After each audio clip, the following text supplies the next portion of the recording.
The midnight runner drifted through the darkness of space like a ghost ship, its engines running at minimum power to avoid detection. Inside the cockpit, Jake Morrison sat with his feet propped up on the console, watching the stars slide past the view screen. He had been flying this route for 3 years now, and he knew every asteroid, every sensor blind spot, and every patrol schedule by heart. This was supposed to be an easy job, the kind he could do in his sleep. Jake was 32 years old, with dark hair that he kept short and practical, and eyes that had seen too much during the war. He had been a pilot for the Earth Navy once back when humanity was fighting the Kryn for control of the outer colonies. That was 5 years ago.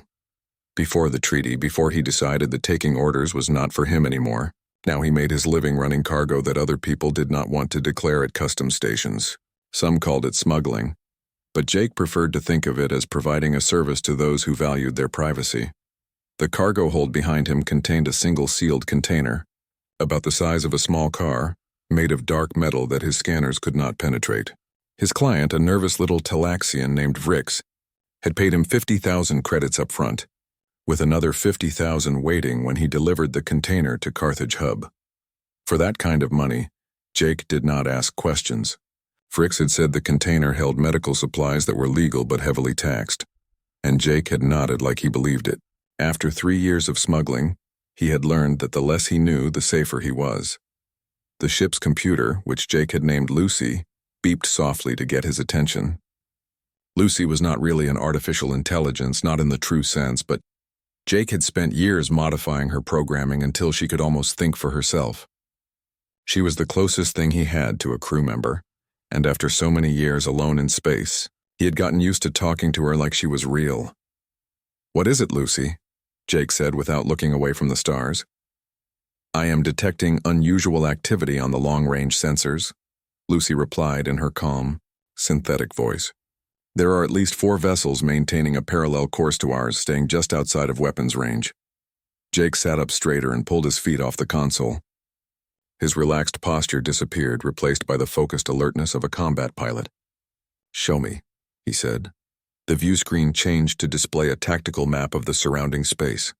4 red dots marked the positions of the ships Lucy had detected, each one maintaining a precise distance from the midnight runner.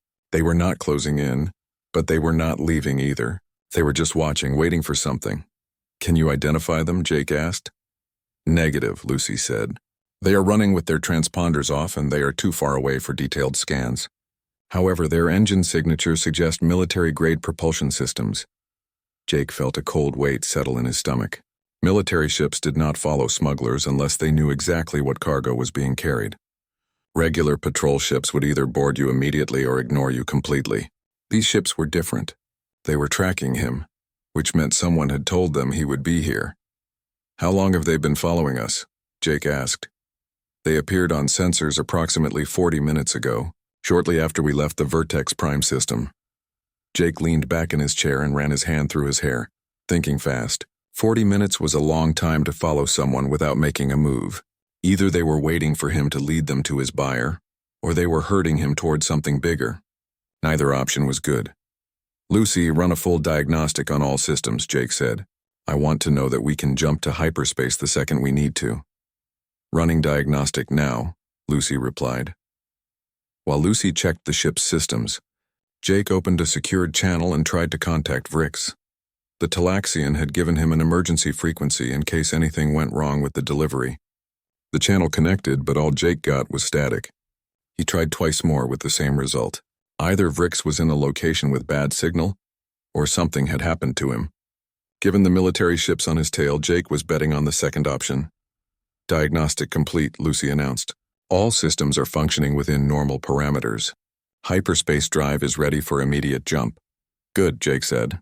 "Plot 3 different jump courses, each one going in a completely different direction. Make sure none of them take us anywhere near Carthage Hub." "Understood," Lucy said. "May I ask why we are not proceeding to our destination?" "Because this whole thing smells like a setup," Jake said. "Someone knew we would be carrying that container and they have been waiting for us. I am not going to fly straight into whatever trap they have prepared." Jake stood up and walked to the small galley at the back of the cockpit.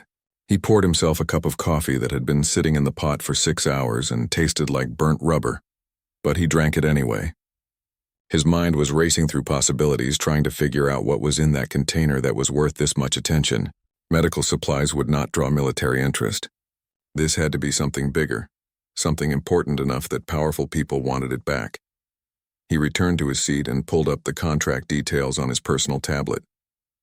Vrix had been very specific about the delivery time and location, but looking at it now with suspicious eyes, Jake noticed things he had missed before. The payment was too high for a simple transport job.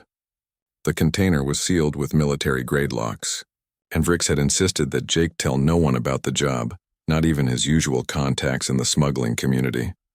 "Lucy, I need you to do something for me," Jake said. "I want you to scan that container in the cargo hold. I do not care if it is shielded. Use every sensor we have and tell me what is inside." "That would violate the terms of our contract," Lucy pointed out. The client specified that the container was not to be scanned or opened. The client also failed to mention that we would be followed by military ships, Jake said. "I need to know what I am carrying." "Scanning now," Lucy said. Jake watched the tactical display while he waited. The 4 ships were still maintaining their distance, still watching. They had to know that he had detected them by now, but they were not trying to hide anymore. They wanted him to know they were there. They were applying pressure, trying to make him nervous, trying to force him into making a mistake. After 2 minutes, Lucy spoke again. "Scan complete. The shielding on the container is very sophisticated, but I was able to penetrate it using our military-grade sensors. The container holds 17 data cores of Zephon manufacture, along with what appears to be a quantum encryption key." Jake felt his blood run cold. The Zephon Collective was the most powerful alien alliance in the galaxy, controlling over 200 star systems and commanding a military force that made Earth's navy look like a collection of toys. If those data cores belonged to them, and if they wanted them back badly enough to send ships after him, then Jake was in far more trouble than he had realized. "Well," Jake said quietly, "that explains the military escort." He pulled up the navigation console and looked at the 3 escape routes Lucy had plotted. All of them would get him away from his current position, but none of them would solve his real problem. The Zephon did not give up when someone stole from them. They would hunt him across the galaxy if they had to. Running would only delay the inevitable, unless he could figure out a way to turn this situation around. Jake smiled, but it was not a happy expression. It was the smile of a man who had just realized he was playing a much bigger game than he thought, and who had decided to play it anyway. During the war, he had been known for one particular talent. He could look at an impossible tactical situation and find a way to win. His commanders had called it luck, but Jake knew better. It was about seeing the patterns that other people missed, about understanding that every trap had a weakness if you knew where to look. "Lucy," Jake said, "cancel those jump coordinates. We are going to Carthage Hub after all." "That seems unwise given the current situation," Lucy said. "Probably," Jake agreed. "But if the Zephon want to trap me, they are going to do it whether I run or not. So instead of running, I'm going to walk right into their trap and see if I can figure out how to spring it on them instead." He finished his terrible coffee and set the cup down, then reached forward and pushed the throttle to full power. The midnight runner surged forward, accelerating toward Carthage Hub and whatever was waiting for him there. Behind him, the 4 ships matched his acceleration, still maintaining their careful distance. Jake cracked his knuckles and settled into his seat. The real game was about to begin, and he intended to make sure the Zephon regretted the day they decided to corner a human smuggler. The midnight runner approached Carthage Hub 3 hours later, and Jake knew immediately that his suspicions had been correct. The space station hung in the void like a small city, its lights twinkling against the darkness, but surrounding it was a sight that made Jake's stomach drop. Ships were everywhere, dozens of them, all bearing the distinctive markings of the Zephon Collective military. They were arranged in a perfect sphere around the station, with the largest vessel positioned directly in front of Jake's approach vector. "Lucy, give me a count," Jake said, his voice steady despite the adrenaline pumping through his veins. "I am detecting 23 Zephon military vessels," Lucy replied. "The largest is a command carrier, likely serving as the flagship. The others include 12 frigates, 8 destroyers, and 2 heavy cruisers. All ships have their weapon systems online and targeting solutions calculated."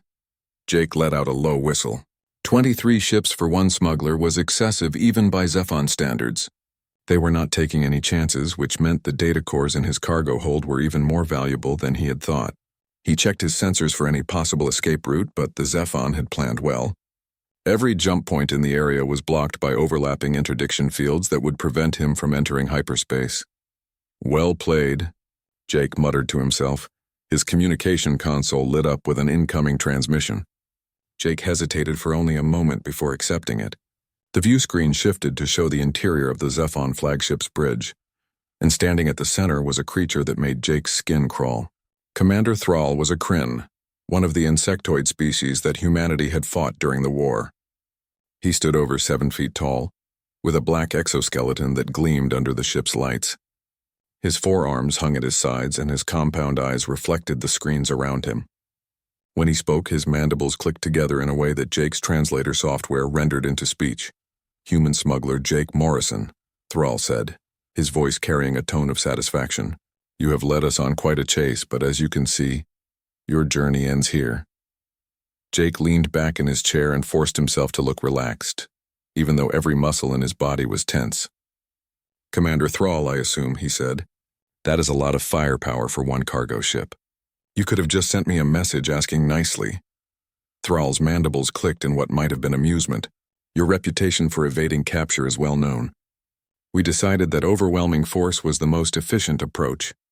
You are carrying stolen property belonging to the Zephon Collective, specifically data cores containing classified military information. You will power down your engines immediately and prepare to be boarded." "And if I refuse?" Jake asked, though he already knew the answer. "Then we will disable your ship and board you anyway," Thrall said. "However, we would prefer to recover the data cores undamaged. Cooperation would be in your best interest."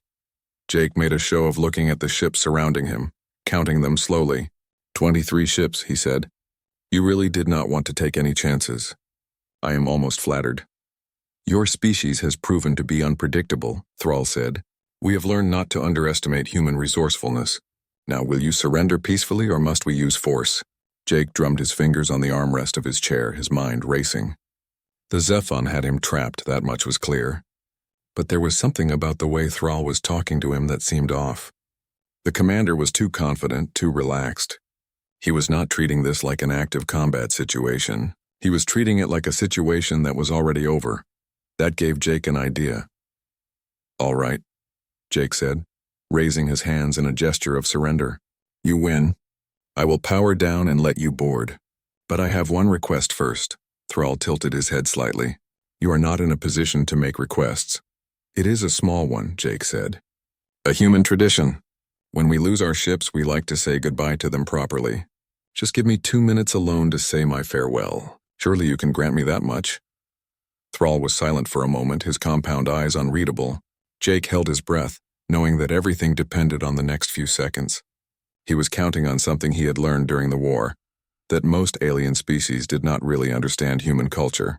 They studied human tactics and technology, but they rarely bothered to learn about human emotions and traditions.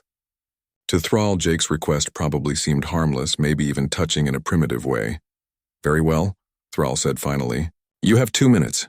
Use them wisely. Any attempt to flee will result in the immediate destruction of your vessel." The communication channel closed and Jake was alone again with Lucy. "That was an interesting strategy," Lucy said. "May I ask what you are planning?" "Something crazy," Jake said, his fingers already flying across the control panel. "Which means something they will not expect." He pulled up the ship's power distribution system and began rerouting energy to systems that appeared dormant on external sensors. The Midnight Runner had been designed as a cargo ship, but over the years Jake had made modifications that no inspector would ever approve. Hidden in the ship's hull were weapon systems that he had salvaged, traded for, and in some cases built himself from stolen military hardware. "Lucy, I need you to upload Program Chaos into your core systems," Jake said. "Program Chaos is highly unstable," Lucy protested. "It could cause permanent damage to my processors." "I know," Jake said. "But if this works, we will not need to worry about that.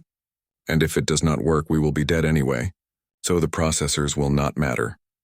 "That is remarkably poor logic," Lucy said. But she began uploading the program anyway. Jake continued working, his movements quick and precise.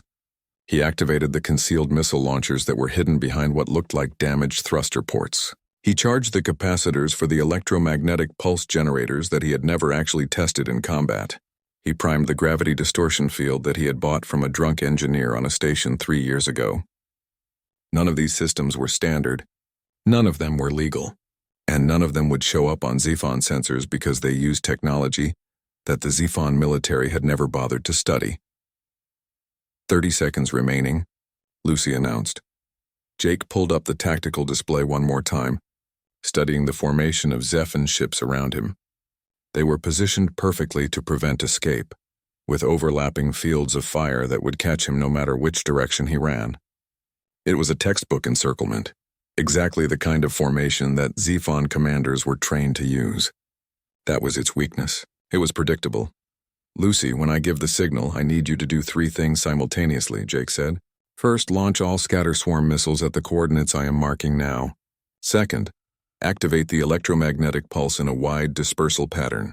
Third, start broadcasting that music file I have saved under the name Bad Day to Be Zephon." "The music file is simply old Earth rock music," Lucy said. "It serves no tactical purpose." "That is exactly why we are using it," Jake said. "Confusion is a weapon too." 10 seconds remaining, Lucy said. Jake took a deep breath and placed his hands on the flight controls. His heart was pounding, but his hands were steady.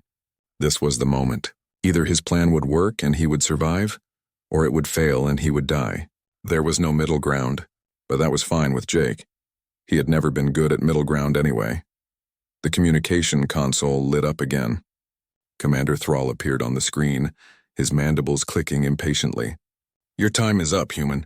Power down your engines now."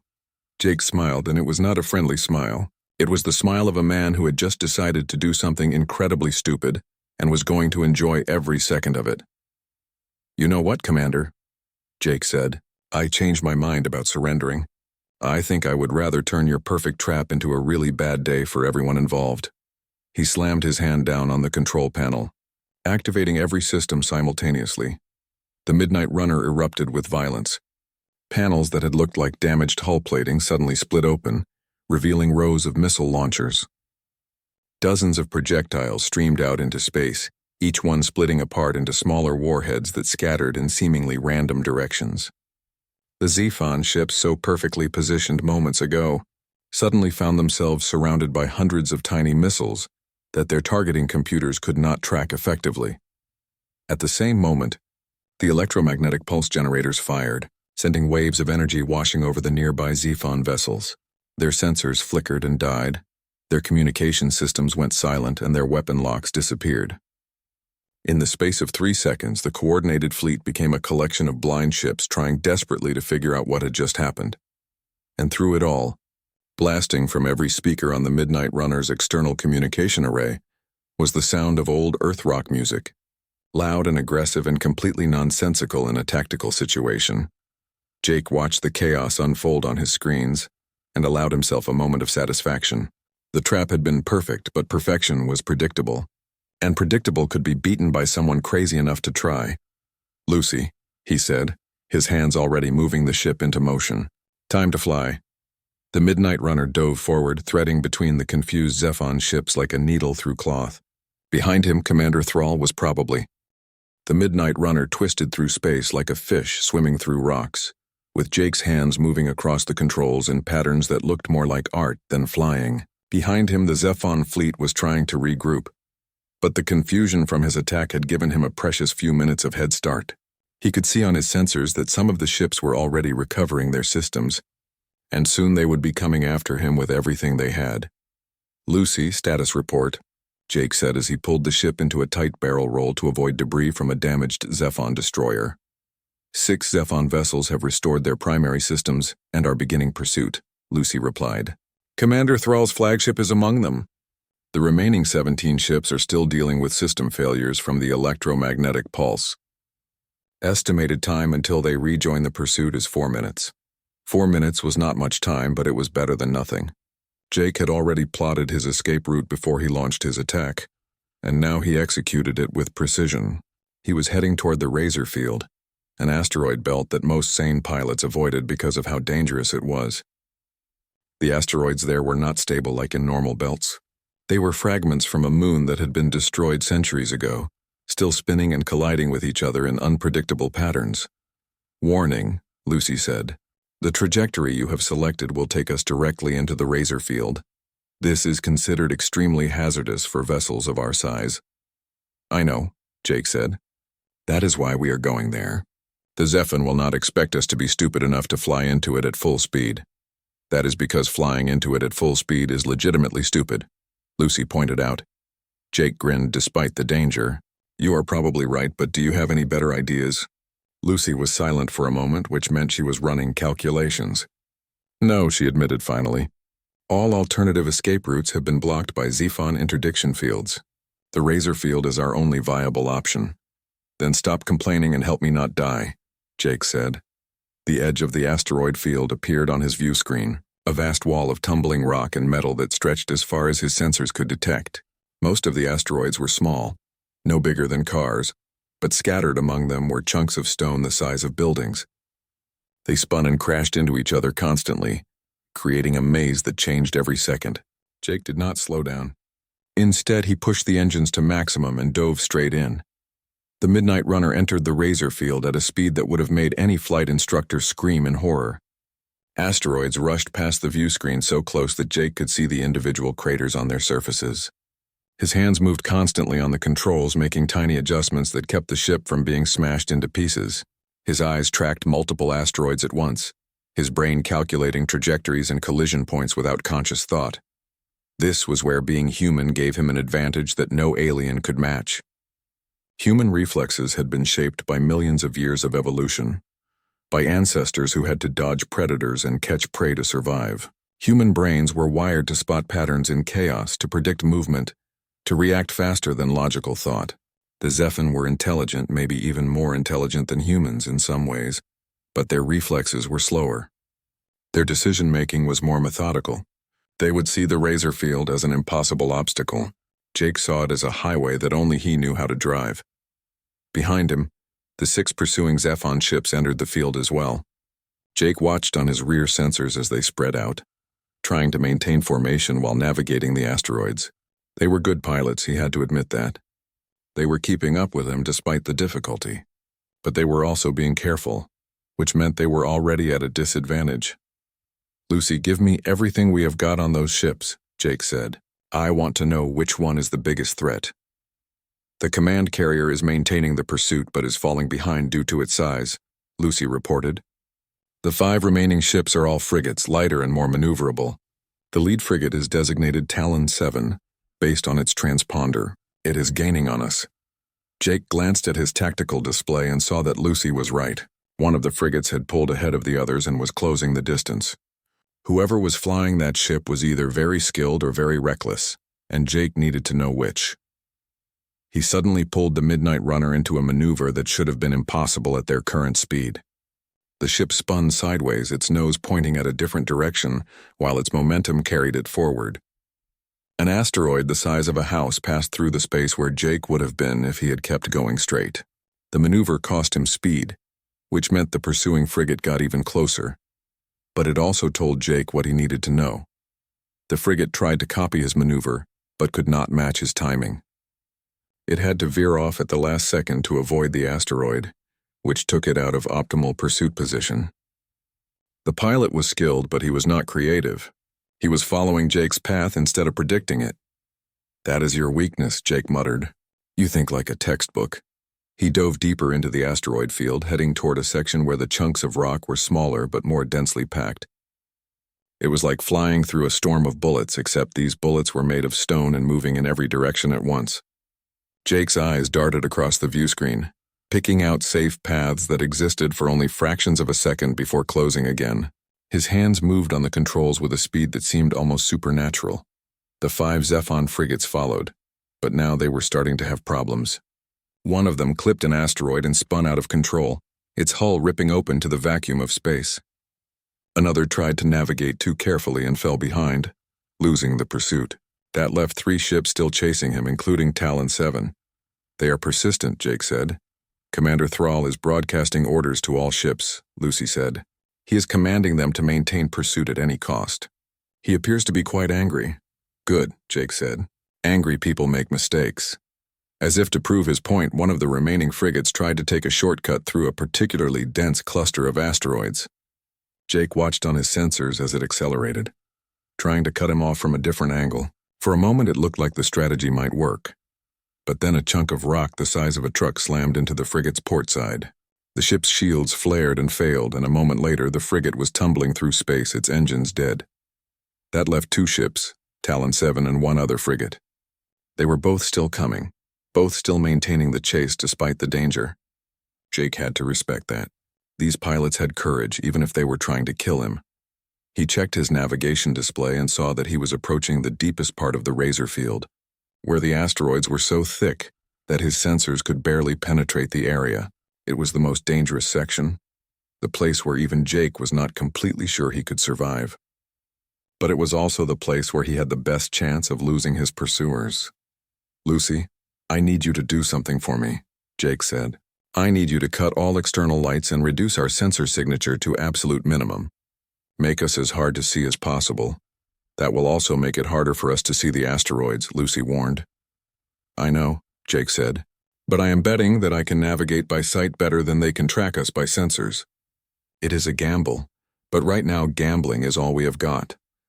"Your survival strategies are deeply concerning," Lucy said, but she complied with his orders. The Midnight Runner's external lights went dark, and its engine signature dropped to barely detectable levels. Jake was now flying through a storm of asteroids with nothing but the faint light from distant stars to see by. It was like driving a car at night with no headlights on a road covered in obstacles. Every instinct screamed at him to slow down, to turn the lights back on, to do something sensible. But Jake ignored those instincts and flew faster. Behind him, Talon 7 and the other frigate lost visual contact. They were relying on their sensors now, trying to track the faint heat signature from the Midnight Runner's engines. But Jake was counting on the asteroids to mask that signature, creating hundreds of false readings that would confuse their targeting computers. He flew for another 5 minutes through the darkness, his eyes straining to pick out the shapes of asteroids against the black of space. Twice he came within meters of collision, saved only by last-second corrections that were more reflex than conscious decision. His heart was pounding so hard he could hear it in his ears, and his hands were slick with sweat on the controls. Finally, Lucy spoke. "I am no longer detecting any pursuit ships on our sensors. I believe we have lost them." Jake did not allow himself to relax yet. "Are you sure?" "The asteroid density in this area is interfering with long-range scans, but I am confident that no ships are within immediate pursuit distance. However, Commander Thrall's flagship exited the razor field and is circling around to intercept us when we emerge." Of course Thrall had figured that out. The commander was smart enough to know that Jake would have to leave the asteroid field eventually, and when he did, the flagship would be waiting. But that was a problem for later. Right now, Jake needed to catch his breath and figure out his next move. He reduced speed slightly and turned the external. Jake sat in the pilot's chair, staring at the screen while Lucy worked on decrypting the data cores. The Midnight Runner drifted slowly through the razor field, engines at minimum power to avoid detection. He had maybe an hour before Commander Thrall figured out where he was hiding and sent ships back in to find him. An hour to come up with a plan that would keep him alive and maybe, just maybe, turn this entire disaster into something he could survive. "Decryption progress at 17%, Lucy announced. "However, I have managed to extract some metadata from the files. The data cores are labeled as Project Ascension. Classification level Supreme. That is the highest security rating in the Zephon military system." Jake whistled softly. Supreme classification meant these files were important enough that only a handful of people in the entire Zephon collective would have access to them. No wonder they had sent an entire fleet after him. He was carrying secrets that could probably start a war if they fell into the wrong hands. "Keep working on it," Jake said. "I need to know what Project Ascension is." While Lucy continued her work, Jake pulled up his star charts and studied the region of space beyond the razor field. There was only one place he could go that might offer him any chance of survival, and it was a place that scared him almost as much as the Zephon fleet did. The Void was a region where normal space and hyperspace overlapped in ways that scientists still did not fully understand. Ships that entered it sometimes vanished completely, Others came back with their crews dead or insane. It was the kind of place that even military forces avoided unless they had no other choice, which made it perfect for what Jake had in mind. "Lucy, I need you to pull up everything we have on the Void," Jake said. "Every scan, every report, every piece of data we have ever collected about that region." "May I ask why we are interested in the Void?" Lucy asked. "It is extremely dangerous and offers no strategic advantage." "That is exactly why we are interested in it," Jake said. "The Zephon will not expect us to go there.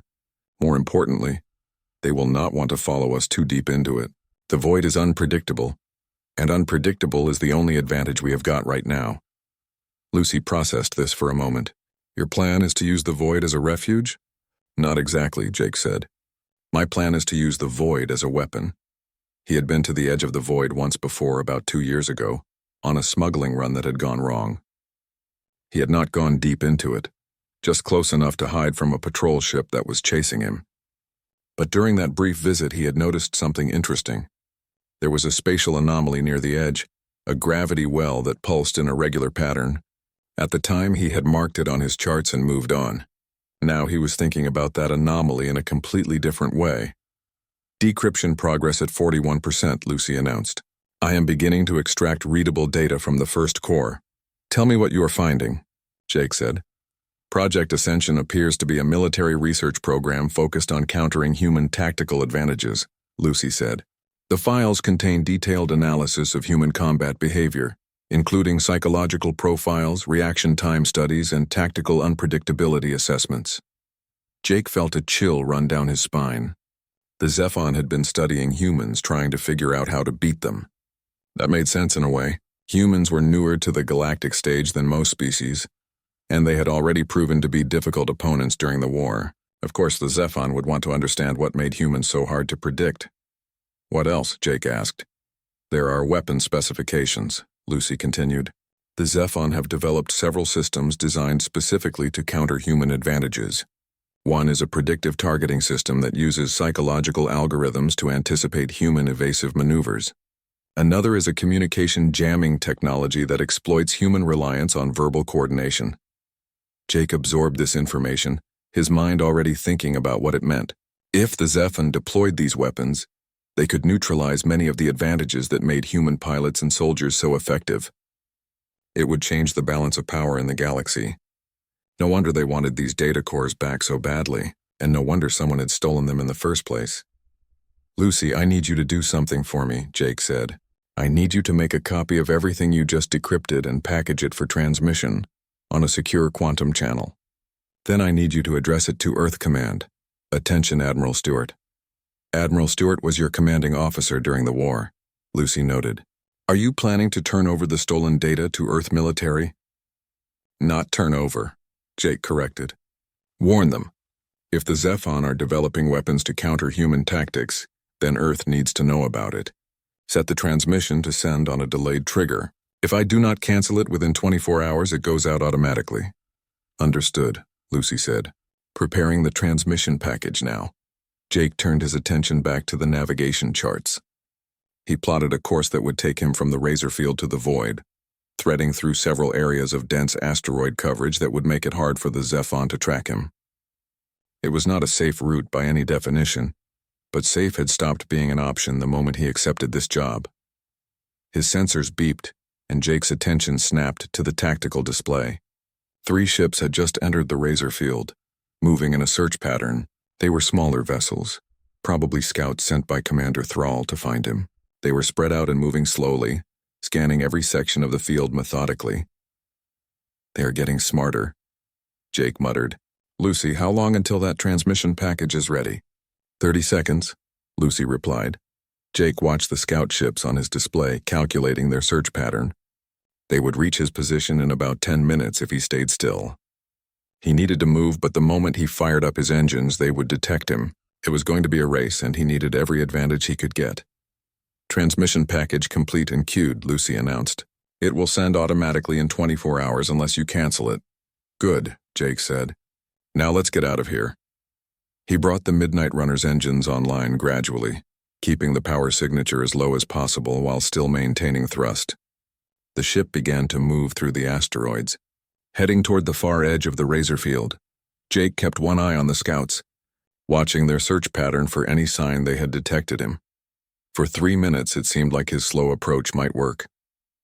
The scouts continued their methodical search, not reacting to his presence. But then one of them changed course, its path shifting to intercept his trajectory. They had found him. "Scout vessel is hailing us," Lucy said. "They are demanding we stop engines and prepare to be boarded. Tell them we have engine trouble and cannot comply," Jake said, pushing the throttle forward. "And then shut down all communication systems so they cannot respond." The Midnight Runner accelerated, and immediately the 3 scout ships broke formation to pursue. They were fast, faster than Jake had expected, and they were not being slowed down by the asteroids the way the larger ships had been. These pilots had been chosen specifically for their ability to fly in difficult conditions. Jake pushed the ship harder, weaving between asteroids with increasing speed. He could see the edge of the razor field ahead, the point where the asteroids thinned out and open space began. Beyond that was his route to the void. He just had to get there before the scouts caught him.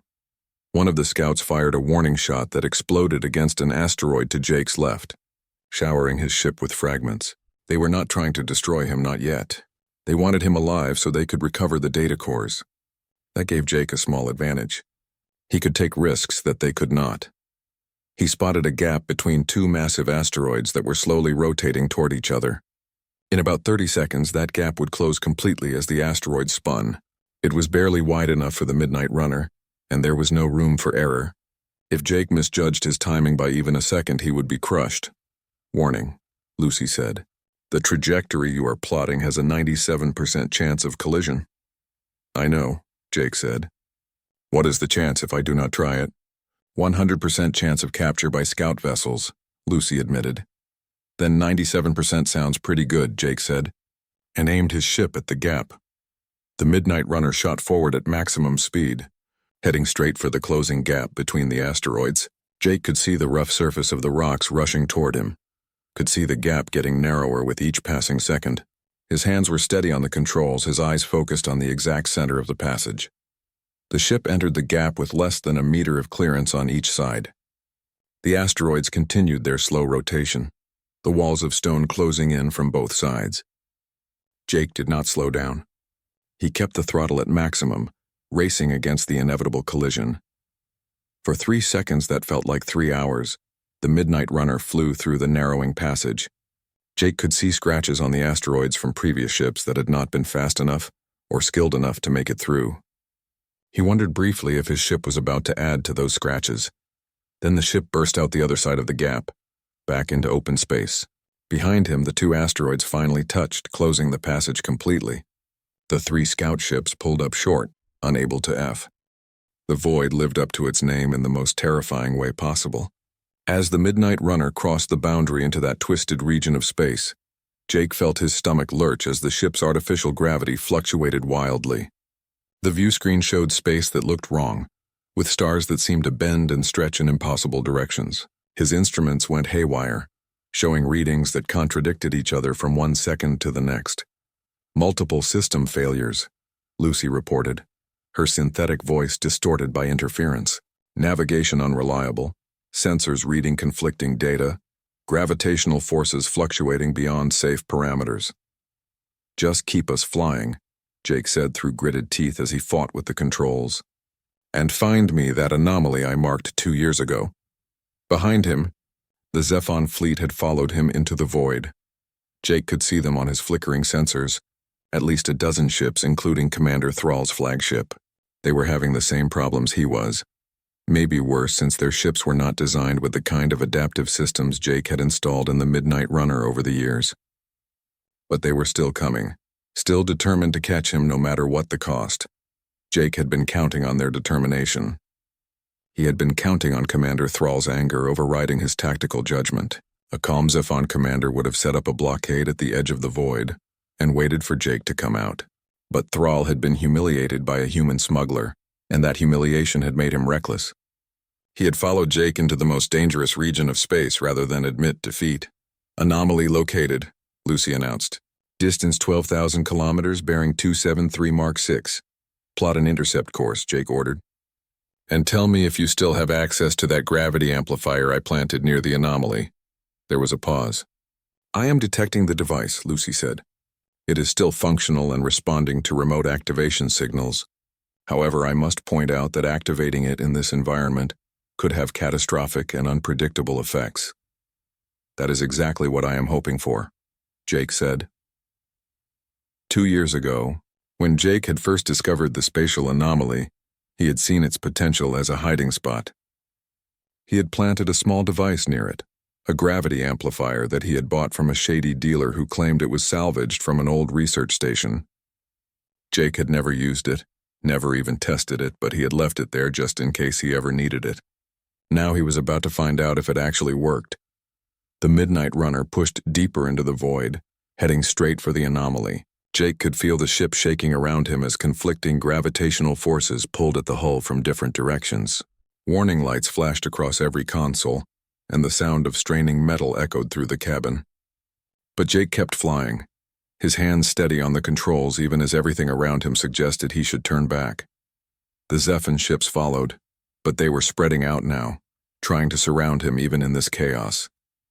Commander Thrall had learned his lesson about tight formations. He was keeping his ships at a distance, ready to close in from multiple directions, when Jake finally had nowhere left to run. 5,000 kilometers to anomaly, Lucy reported. "Zephon flagship is moving to intercept. Multiple vessels are positioning themselves to cut off escape routes." Jake checked his tactical display and saw that Lucy was right. The Zephon had him boxed in again, just like at Carthage Hub. But this time Jake had planned for it. This time the box was exactly where he wanted to be. "Lucy, prepare to activate the gravity amplifier on my signal," Jake said, "and calculate the exact trajectory we need to slingshot around the anomaly when it expands." "Calculating," Lucy said. "However, I must warn you that my predictive models for this scenario have a massive margin of error. The interaction between the amplifier and the spatial anomaly cannot be accurately predicted." "Your best guess will have to be good enough," Jake said. He watched the distance to the anomaly tick down on his display. 3,000 kilometers, 2,000, 1,000. The Zephon ships were closing in, moving into position for the final capture. Commander Thrall's flagship was directly ahead, blocking the path forward. Other ships were coming in from the sides and rear. There was no escape vector, no clever maneuver that would get Jake out of this trap, which was exactly what Jake wanted them to think. 500 kilometers, Lucy announced. Jake's finger hovered over the activation button for the gravity amplifier. His entire plan depended on timing, on activating the device at exactly the right moment so that the expanding anomaly would catch the Zephyr ships but let him escape. Too early and he would be caught in it himself. Too late and the Zephon would have time to react. 300 kilometers. On his view screen, Jake could see Commander Thrall's flagship looming larger. He could almost imagine the Kryn commander standing on his bridge, mandibles clicking in satisfaction as he watched his prey finally run out of options. 100 kilometers. Jake pressed the button. For a moment, nothing happened. Jake felt his heart sink, wondering if the device had failed, if his entire plan had been based on technology that did not actually work. Then the universe seemed to twist sideways. The spatial anomaly, which had been a relatively stable gravity well about the size of a small moon, suddenly expanded. The gravity amplifier had destabilized it in exactly the way Jake had hoped, causing it to grow rapidly into a massive distortion of space itself. The gravitational pull increased 100-fold in the span of seconds, reaching out with invisible hands to grab everything nearby. The Zephon ships, positioned so perfectly to capture Jake, suddenly found themselves being pulled toward the anomaly. Their engines screamed as they tried to break free, but the gravity well was too strong. Ships that had been hunting Jake moments ago were now fighting just to survive. But Jake had positioned the Midnight Runner at exactly the right angle and distance. As the anomaly expanded, he used its gravity to perform a slingshot maneuver, a technique that required perfect timing and nerves of steel. The ship was pulled toward the anomaly, accelerating to incredible speeds, then whipped around its edge and flung outward like a stone from a sling. The G-forces were crushing. Jake felt himself pressed back into his seat so hard he could barely breathe. His vision dimmed at the edges as blood rushed away from his brain. But he kept his hands on the controls, making tiny adjustments to keep the ship on the correct trajectory. The Midnight Runner shot away from the anomaly like a missile, traveling faster than it had ever gone before. Behind Jake, the Zephyr fleet was in complete chaos. Most of the ships had managed to escape the anomaly's pull, but they were scattered and disorganized. Commander Thrall's flagship had been forced to retreat to a safe distance, and by the time it could resume pursuit, Jake would be long gone. Jake let out a whoop of triumph as the ship cleared the edge of the void and entered normal space again. His instruments immediately stabilized, showing him clear space ahead with no obstacles and no pursuers. He had done it. He had turned the Zephyr trap back on them not once but twice, and he had survived. "Well, Lucy," Jake said, breathing hard, "I think we can call that a successful escape." "Your definition of successful is deeply troubling," Lucy replied. But there was something in her tone that might have been relief. Jake set course for human space, far from Zephyr territory. He would deliver the data cores to Earth Command personally, make sure they understood what Project Ascension meant for humanity's future. The information he carried could save countless lives if it was used properly. 3 days later, Jake received a response to the message he had sent. Admiral Stewart, his old commanding officer, wanted to meet with him personally. Earth Command was very interested in both the data cores and in Jake himself. They were offering him something he had not expected: a full pardon for his smuggling activities and a position in a new special operations unit. Jake sat in the Midnight Runner's cockpit, reading the offer on his screen. It was tempting, more tempting than he wanted to admit. He had been alone for so long, making his way on the edges of society, always looking over his shoulder.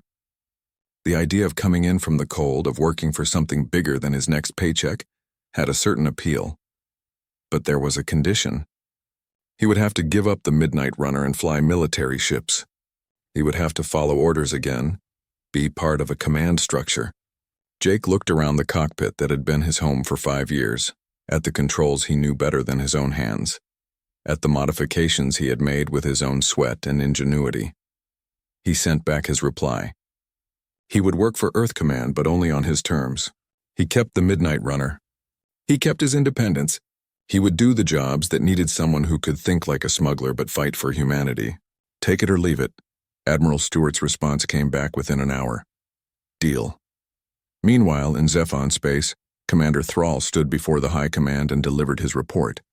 He had failed to recover the data cores. He had lost multiple ships. He had been outmaneuvered by a single human smuggler. By all rights, he should have been stripped of his command and disgraced. But Thrall did something unexpected. He recommended that the entire Zephyr military change how they approached humans. He explained that they had been treating humans as primitive simply because human technology was less advanced. He argued that humans possessed a D-died in mind